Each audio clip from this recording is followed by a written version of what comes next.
Mesdames et messieurs, chers frères et sœurs, bonjour et bienvenue sur Rayonnement. Rayonnement est un magazine qui travaille pour votre édification, votre épanouissement, surtout votre stabilité en Christ. La fois passée, nous avons eu beaucoup de réactions sur notre thème passé qui est la Pâque. Vous pouvez retrouver le même thème sur la chaîne Mission de Pentecôte.tv. Retrouvez cela sur YouTube. Pendant que vous y serez, aimez, likez, partagez et même activez la cloche de notification, mettez le pouce bleu pour ne rien manquer de tout ce que nous allons poster. Aujourd'hui, nous allons développer quelque chose autour de l'épître aux Romains et nous allons nous appesantir sur Romains 8. Nous allons développer autour de Romains 8 parce que nous avons besoin de connaître des choses comme l'esprit de vie en Christ, la loi du péché et de la mort, l'élection, la préséance, la prédestination. Toutes ces choses, nous allons les apprendre aujourd'hui. Prenez de quoi écrire, je vous prie. Prenez votre Bible, nous allons nous asseoir et écouter ce que le pasteur va nous dire. Nous recevons encore une fois, dans le cadre de cette émission, dans le cadre de ce magazine Rayonnement, le pasteur Pacifique Naouzi. Le pasteur Pacifique Naouzi est le pasteur titulaire de la mission de Pentecôte. Cette église se trouvant sur l'avenue Bobozo numéro 8. Vous entrez par la première rue, Limité industriel à Kinshasa, RD Congo.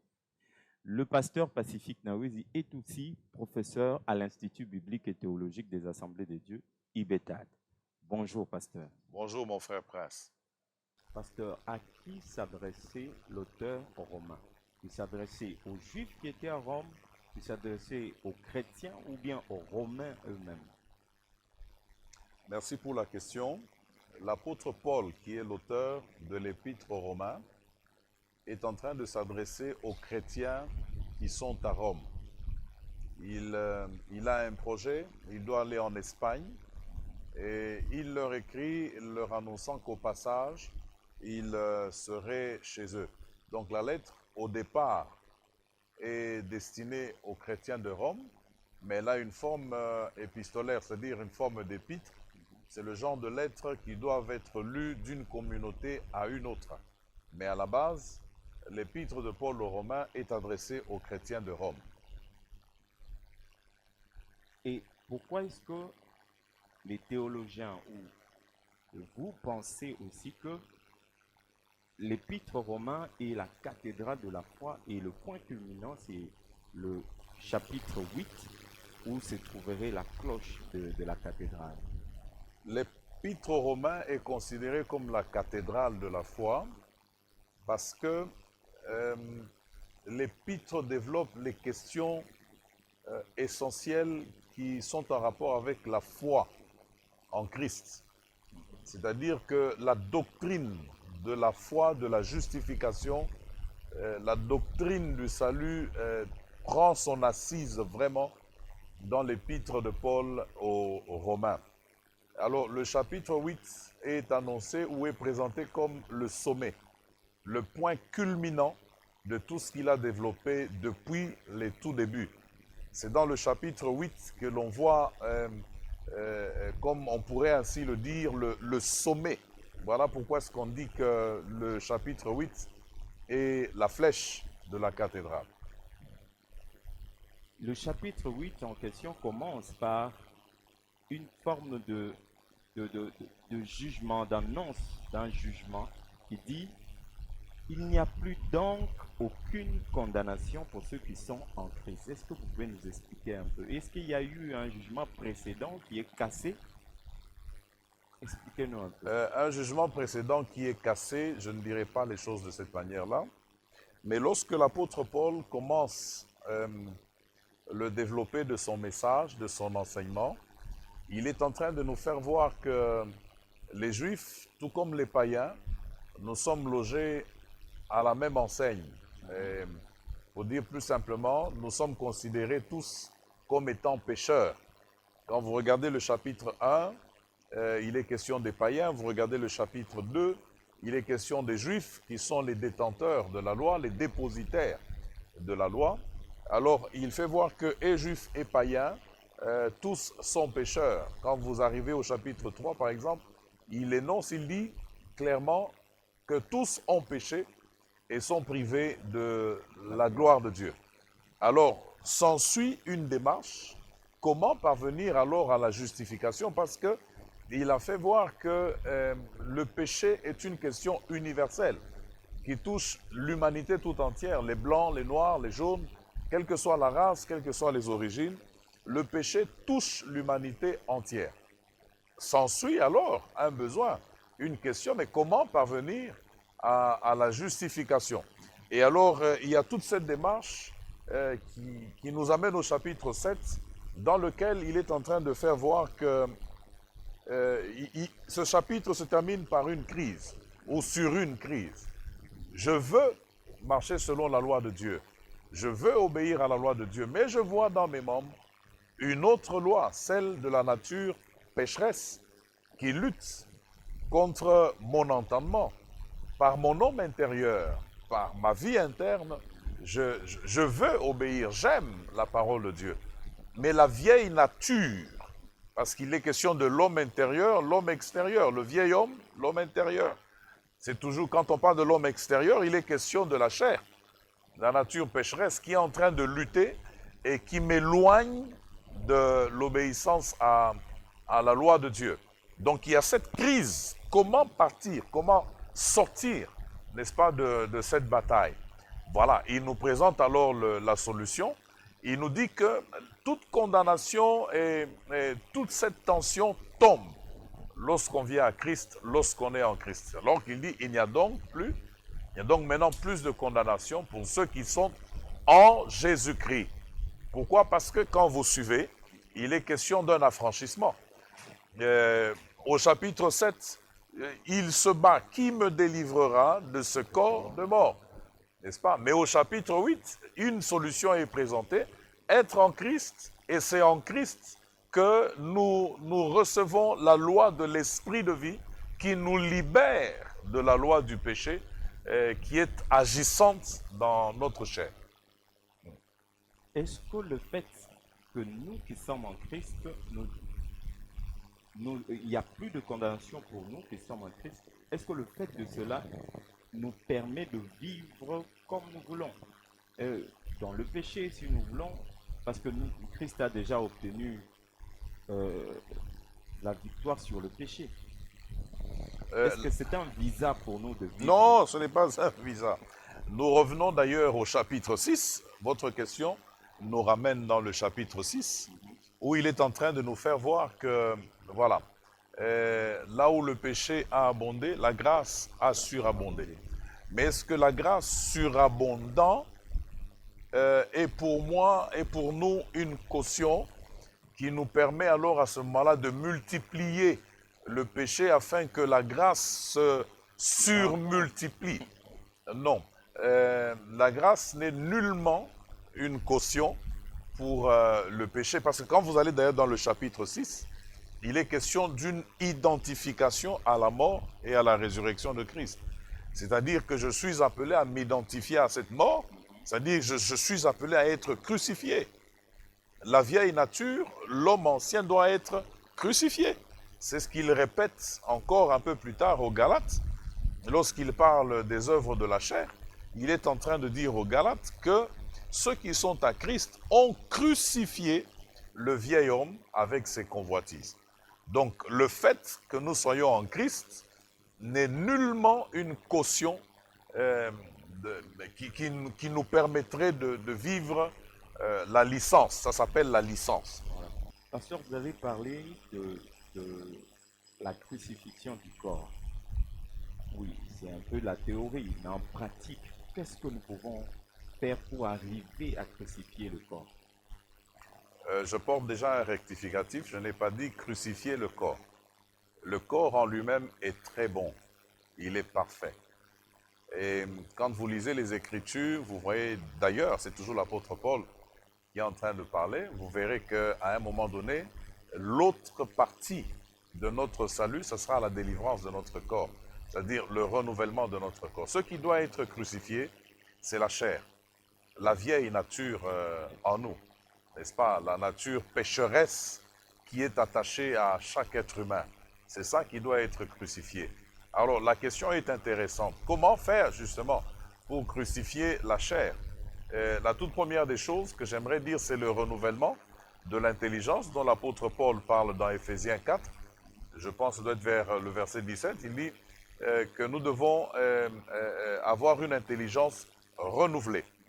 Et la deuxième chose, c'est-à-dire quand d'abord, avant d'arriver à la deuxième chose, quand mon intelligence est renouvelée, c'est-à-dire que j'apprends à voir les choses différemment. Parce que j'ai appris à voir les choses différemment, mais ma volonté est orientée dans un autre sens. Parce que j'ai appris à voir les choses différemment. La deuxième des choses, par rapport à la crucifixion de notre chair, c'est d'abord un exercice personnel de soi-même sur soi-même. Et ça ne se fait pas de manière miraculeuse comme d'un coup de baguette magique comme ça. Vous entendez actuellement, et dans le monde, on a entendu, et on ne cessera pas d'entendre de grands serviteurs de Dieu, par exemple, tomber. C'est la nature pécheresse qui a tiré, la chair qui a ramené plus bas. De grands chrétiens qui ont posé des actes regrettables. C'est la chair qui s'est manifestée là. Il y a deuxièmement la question de la discipline personnelle qui doit intervenir dans cette affaire. Savoir se discipliner, connaître ses faiblesses et apprendre à se priver des occasions de péché, justement. Des occasions de laisser la vieille nature se manifester. Ça, c'est très important. Il est donc, à ce stade, nécessaire que je puisse dire que c'est dans l'intimité avec le Saint-Esprit, la communion étroite avec le Saint-Esprit, la communion des frères, que l'on peut arriver au fur et à mesure à se détacher et à crucifier, pour ainsi dire, la vieille nature, qui ne partira pas totalement, qui demeure. Elle est présente. Et elle nous permet de rester proche de Dieu, de veiller. Jésus-Christ dit veiller. Et nous sommes appelés à veiller. Voilà donc 3 étapes, parmi peut-être plusieurs autres que l'on peut citer. Mais déjà là, crucifier la chair, c'est déjà ça. Crucifier la chair, 3 étapes. Merci, pasteur.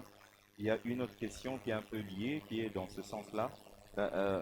En quoi consiste la loi? Parce que l'apôtre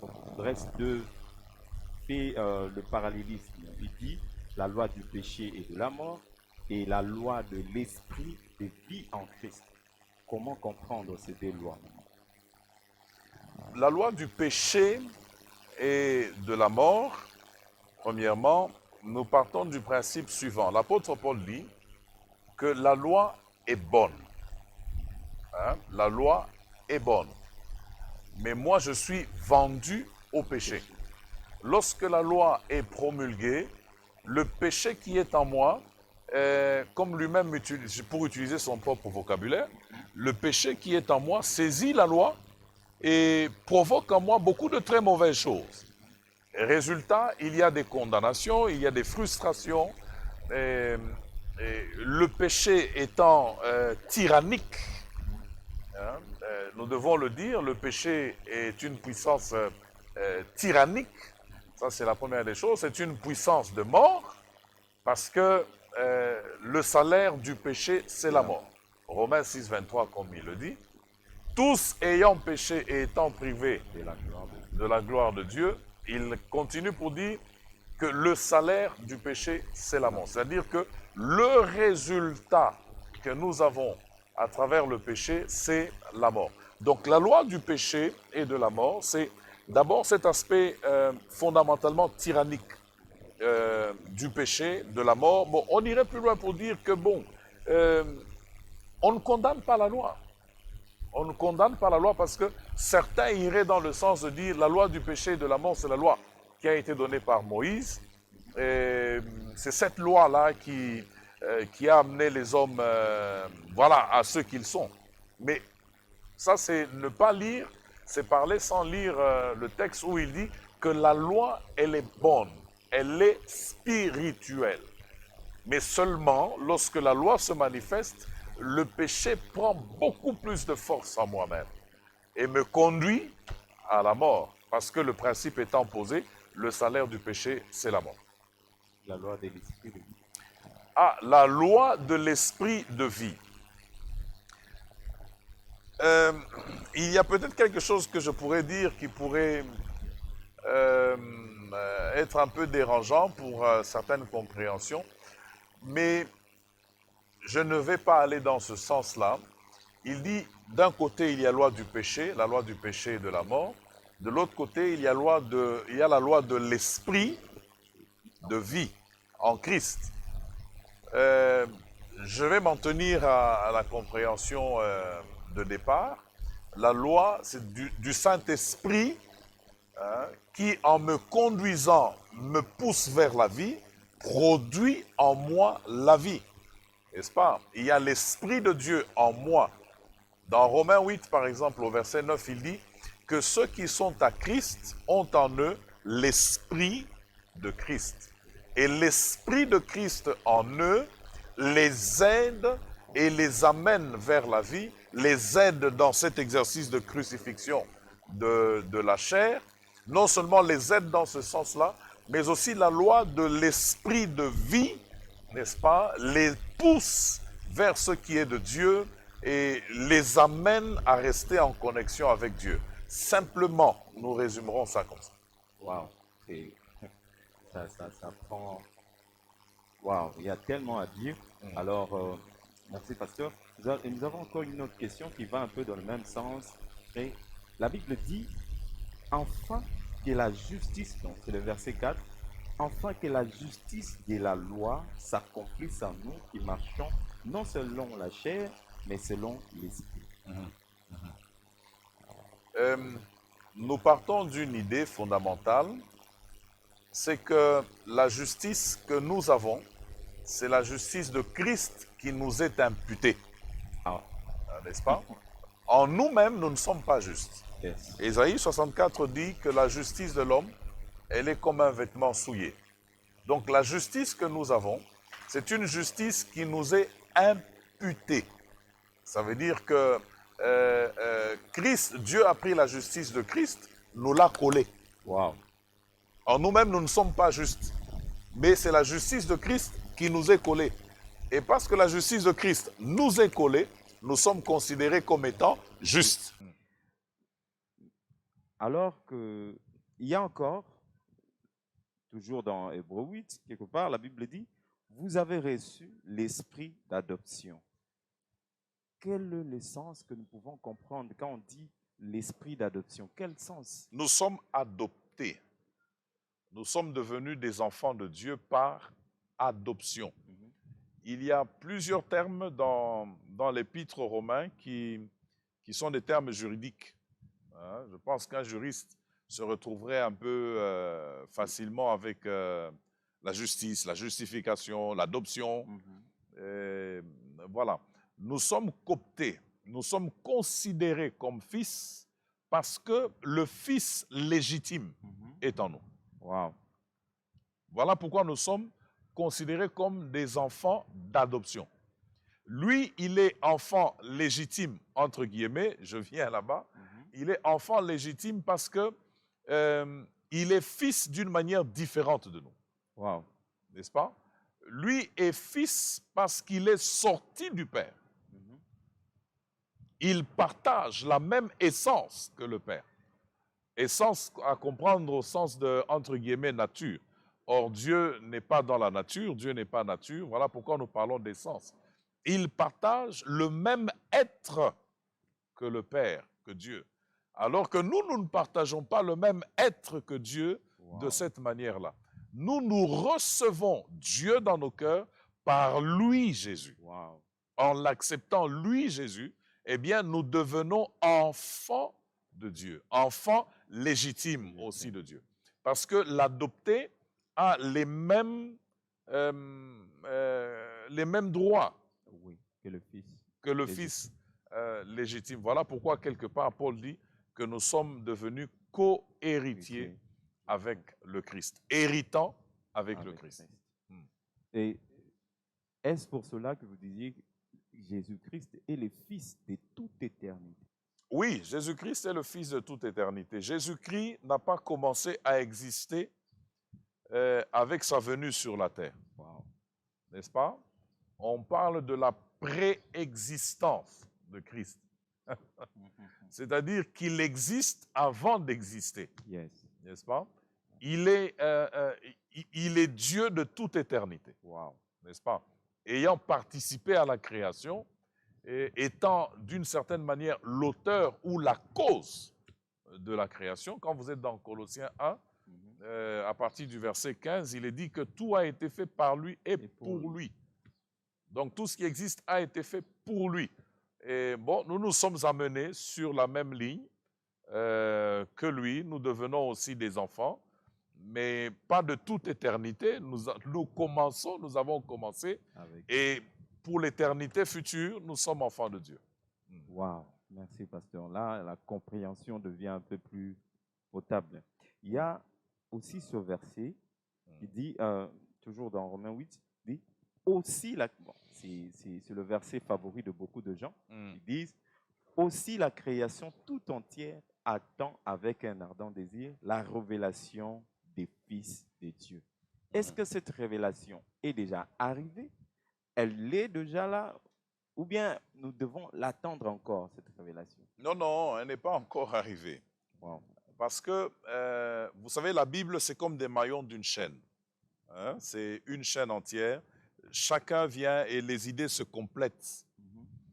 L'apôtre Jean dit, ce que nous serons n'a pas encore été manifesté. Lorsque nous le verrons, nous serons comme lui. C'est à ce moment-là que la création nous verra dans la dimension de fils de Dieu. Wow. Pour le moment, nous n'en sommes pas encore là.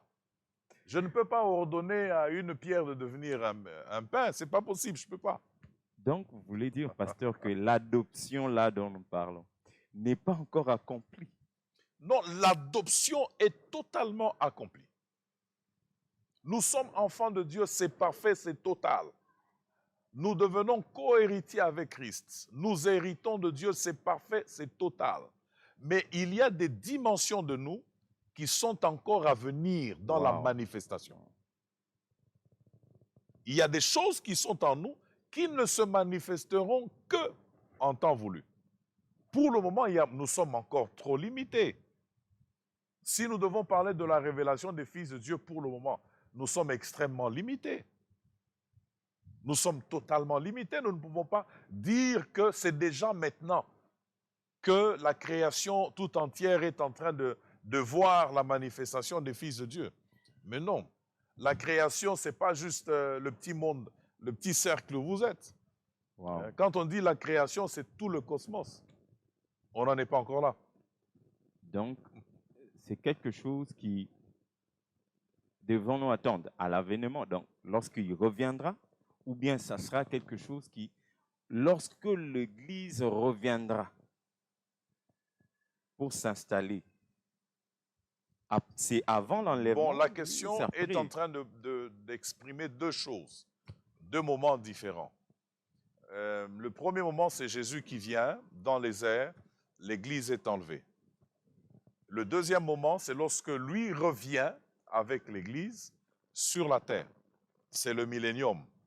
Je pense que c'est à ce moment-là que déjà, parce que nous ne serons plus comme nous sommes maintenant, nous aurons revêtu l'immortalité, nous aurons revêtu la gloire, et nous aurons atteint la pleine dimension de fils de Dieu à ce moment-là. Merci, pasteur. Il y a encore cette question.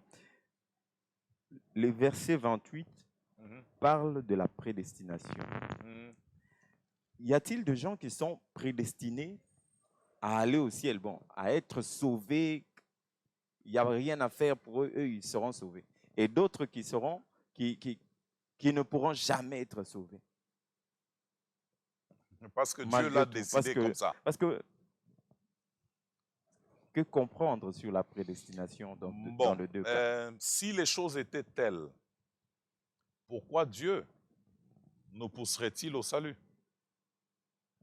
Jean chapitre 3, le verset 10, car Dieu dit plutôt, Jean chapitre 3, le verset 16 dit, car Dieu a tant aimé le monde qu'il a donné son Fils unique, afin que quiconque veut dire celui qui veut, n'est-ce pas? Il n'est pas question d'une prédestination là. Celui qui veut, qui accepte, a la vie éternelle. Alors, si l'on devrait parler de prédestination, on donnerait l'exemple d'un bateau qui est Christ, n'est-ce pas? C'est lui qui est prédestiné au salut.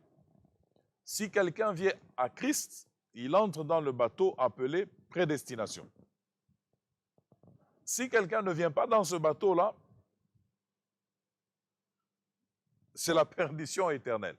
Mais celui qui est prédestiné de tous les temps, c'est le Christ. Nous ne sommes pas prédestinés, n'est-ce pas? Quoique Dieu, dans sa préscience, sait qui va aller vers le salut librement et qui va aller vers la perdition librement. On doit parler de prédestination, la manière simple de la comprendre, c'est celle-là. Celui qui est prédestiné, c'est Christ. Nous, individuellement, nous devons croire en Christ pour entrer dans ce bateau qui est Christ, pour profiter de la prédestination qui lui a été déjà donnée. Alors, il y a autre chose, il y a le verset 33 commence par « Qui accusera les élus de Dieu ?» Qui sont les élus de Dieu? Je vais compléter. Je suis sur la même ligne là. Élection, prédestination. Nous sommes élus en Christ. Nous ne sommes pas élus en dehors de Christ. Nous sommes élus en Christ. C'est lorsque nous arrivons en Christ que nous devenons les élus de Dieu. Bon, mais là, il est quand même intellectuellement correct que l'on reconnaisse que Dieu étant souverain, puisse décider souverainement tel va être sauvé. Ça ne fait pas plaisir, mais je crois qu'il faut reconnaître cela. Dieu est souverain, n'est-ce pas? Jean-Baptiste, lui a reçu le Saint-Esprit, il était encore dans le sein de sa mère. Oui. C'est-à-dire, quoi qu'il fasse, sa mission, c'était d'être rempli du Saint-Esprit, d'annoncer le Messie et de partir. Donc, il y a des choses qui relèvent de la souveraineté de Dieu. Mais la doctrine générale que nous devons retenir, c'est que et élection et prédestination, c'est en Christ. Et élection et prédestination, c'est en Christ. Voilà. Le salut est pour quiconque croit. Aïe. Les versets 35 de Paul, l'auteur aux Romains, il commence à décrire. Il faut préciser Paul. Oui. Oui, Paul, l'auteur aux Romains, il commence à citer des choses qui jamais ne pourront casser l'amour de Dieu envers l'homme. Donc, il est pratiquement impossible, selon ce qu'il a écrit, que l'amour de Dieu puisse cesser. Expliquez-nous un peu. Dieu est amour, de par sa nature. Et Dieu aime l'homme. Il aime particulièrement l'homme. Et cet amour, c'est un amour éternel. Et quelles que soient les circonstances, quel que soit ce qui peut arriver, l'amour de Dieu pour l'homme ne s'arrête pas. Seulement, je peux demeurer dans l'amour de Dieu, tout comme je peux m'extraire de cet amour. Je demeure dans cet amour et puis nous faisons une relation merveilleuse avec Dieu parce que je lui demeure soumis, obéissant, je fais ce qu'il veut. Voilà, ça va d'un niveau à un autre plus haut niveau. Mais je peux aussi décider, bon, écoutez, moi je ne réponds pas à cet amour-là. Dieu ne cessera pas pour autant de m'aimer. N'est-ce pas? Et il continue de m'aimer, même lorsque je serai en enfer, il m'aime. Wow. J'aime toujours à dire d'ailleurs que l'enfer, au-delà d'être une manifestation de la justice de Dieu, est aussi une manifestation de l'amour de Dieu.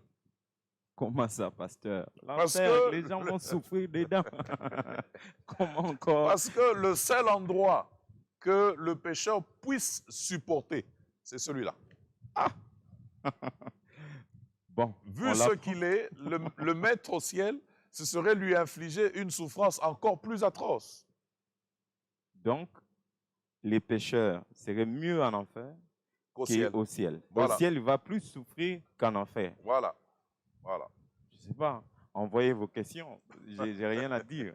Envoyez vos questions. Nous allons poser ça au pasteur. L'enfer est l'expression de l'amour de Dieu. Voilà. L'expression de l'amour de Dieu. Pasteur, il y a peut-être certainement quelqu'un qui est en train de nous suivre, qui lui pense que Dieu ne l'aime pas. Il est en train de vivre des choses comme pas possible, des choses dures, des temps difficiles. C'est des combats après combats, problème après problème. Qu'est-ce que vous pouvez lui dire? Est-ce que l'amour de Dieu est aussi pour quelqu'un de ce genre-là? Paul est en train de dire, ça non, nous n'avons pas rien inventé. Paul a dit, qui nous séparera de l'amour de Christ? Sera-ce la tribulation? Il commence par ce mot, c'est un mot très puissant. Tribulation exprime de très grandes souffrances. Tribulation exprime des souffrances atroces. Alors il dit, quand bien même je traversais par des souffrances incroyables, Dieu m'aime. C'est paradoxal, on n'a pas envie de dire Amen. Lorsqu'on est en train de traverser des moments difficiles, on a plutôt tendance à vouloir que l'on dise Dieu ne m'aime pas. Mais pourtant, la Bible dit que même lorsque tu traverses des moments extrêmement difficiles, Dieu t'aime. Wow. Voilà. Alors, comment est-ce qu'on peut répondre à l'amour de Dieu? Dieu nous aime, mais bon, comme pour quelqu'un qui ne sait pas comment répondre à cet amour, qu'est-ce qu'il faut faire? La première des choses pour répondre à cet amour, c'est accepter Jésus-Christ comme Seigneur et Sauveur. Ça, c'est la toute première des choses pour répondre à l'amour de Dieu. Eh bien, la deuxième des choses est celle-ci. Chapitre 14 de Jean, le verset 23, c'est Jésus qui dit, « Si quelqu'un m'aime, il gardera ma parole, et mon Père l'aimera. Nous viendrons à lui, et nous ferons notre demeure chez lui. » 24. « Celui qui ne m'aime pas ne garde point mes paroles. Et la parole que vous entendez n'est pas de moi, mais du Père qui m'a envoyé. » N'est-ce pas?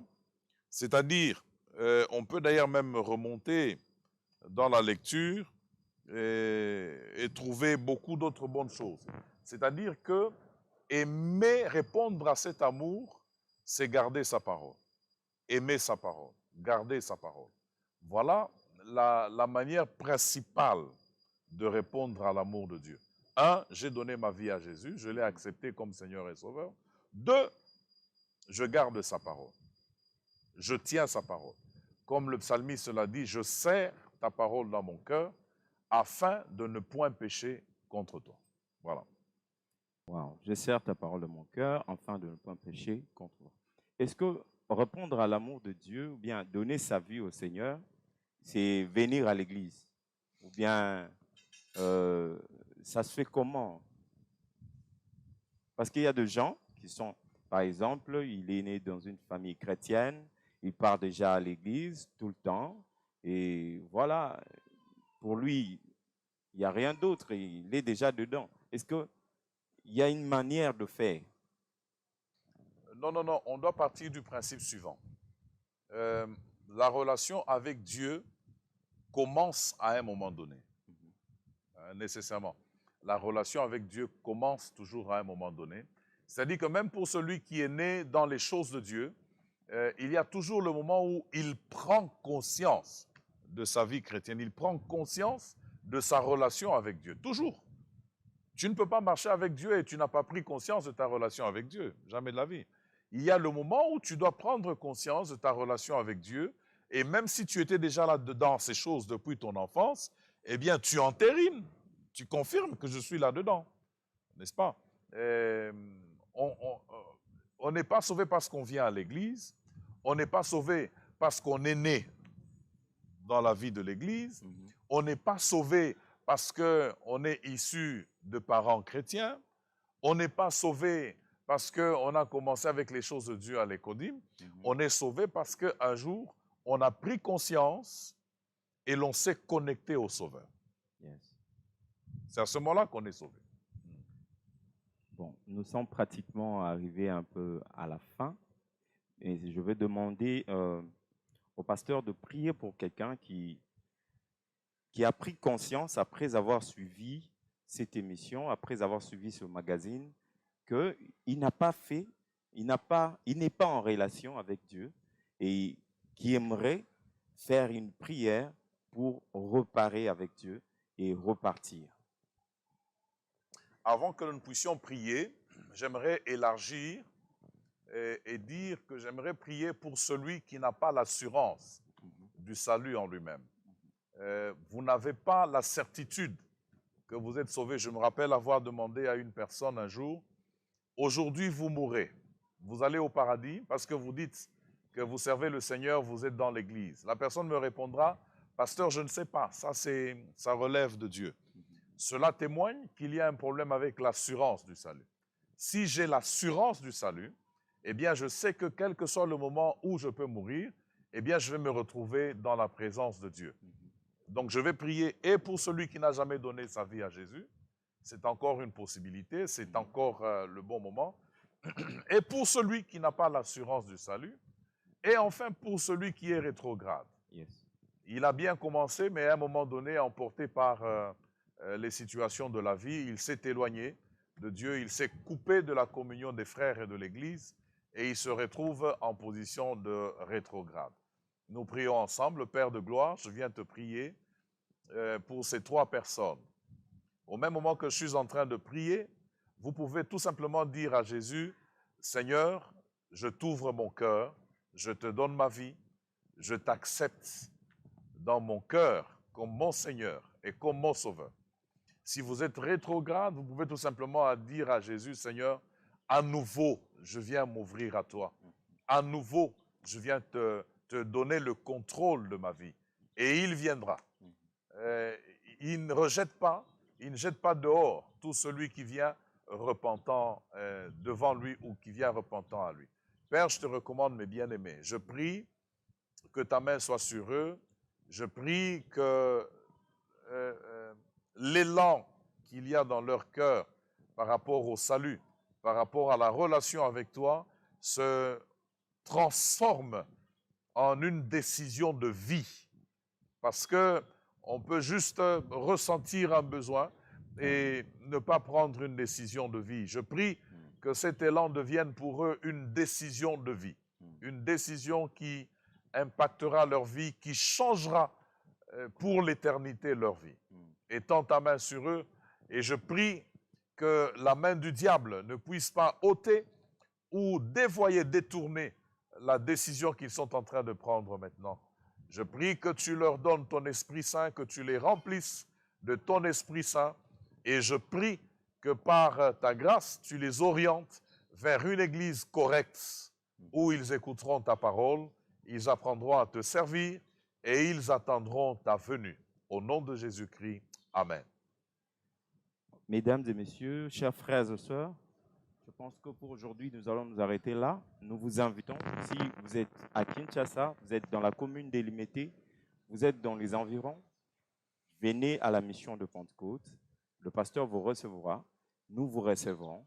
C'est sur l'avenue Bobozo numéro 8. Vous entrez par la première rue. Déjà sur la première rue, vous verrez notre pancarte mission de Pentecôte / Arche de l'Alliance / La Borne. venez, nous allons vous recevoir, nous allons vous aider si vous avez des questions, nous allons répondre, le pasteur vous recevra et vous répondra. Si vous êtes très éloigné, vous êtes à l'étranger, envoyez vos questions. S'il y a quelque chose que vous n'avez pas compris, envoyez vos questions et le pasteur répondra, même prochainement.